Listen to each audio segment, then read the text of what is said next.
There's a few words that come to mind, somewhere between amazing and a warrior. She's truly an old soul. Everywhere we went, people are just drawn to Kaelyn. Kaelyn was born. She decided she was going to rule the family from that point on. I had regular checkups. Everything was going as we'd hoped, up to and through the birth of Kaelyn. A couple things triggered that just didn't appear normal. We got to about day 7. Kaelyn started to grunt. It was about the middle of the night. We decided to take her into the ER. And from that point on, the world changed. And the nurse put her stethoscope on Kaelyn's chest, and without saying anything to Brandon and I, she scooped Kaelyn up and ran off. She came back right away and she wrapped her arms around me and she said, "I don't like the way your baby's heart sounds." She took us into the back. It was literally a scene like you see on TV, like a show like ER, where there were people running around and they're yelling at each other, and it's like that image is just burned into my mind. She wasn't moving and she was just gray. The doctor came out and explained to us, this is the right side of your daughter's heart and this is where the left side should be. I think your baby has hypoplastic left heart syndrome. When I was told she had a severe congenital heart defect, at that moment, I couldn't even comprehend what that meant. Paralyzing fear. He actually said, "I'm amazed your baby's alive." Babies who are undiagnosed, the ductus in their heart starts to close 24 hours to 48 hours after birth. Kaelyn lasted 7 days.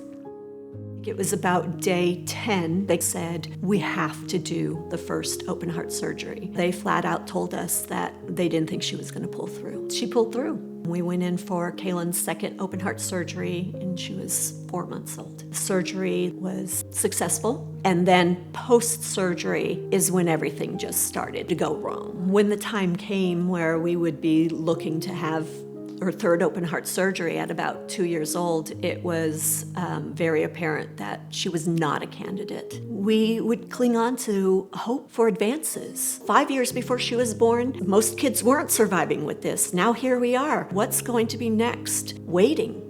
And the waiting paid off. And they informed us that there was a modification to the third open heart surgery, which would allow for patients with high pulmonary pressures to survive the process. The surgery was a success. At this point, all 3 stages are done, and you're riding that high. This is fantastic, until it wasn't. I think it was about 6 months later. We were at a regular visit, and we were told that her single ventricle was losing its function. So she was in heart failure. And at that point, there's no other procedures that could be done except to ultimately list her for a heart transplant, which they thought she was too weak to survive.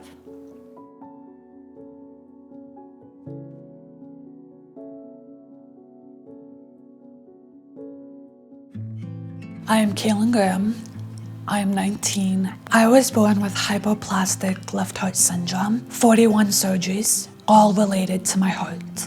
My mom, she's everything, and I couldn't go through the doctor's appointment without her. What's scary for me is, what if something goes wrong? I will be needing another transplant at some point. Will there be enough research? Donor hearts last on average 7 to 15 years. Kaelyn is currently in year 13 of her heart.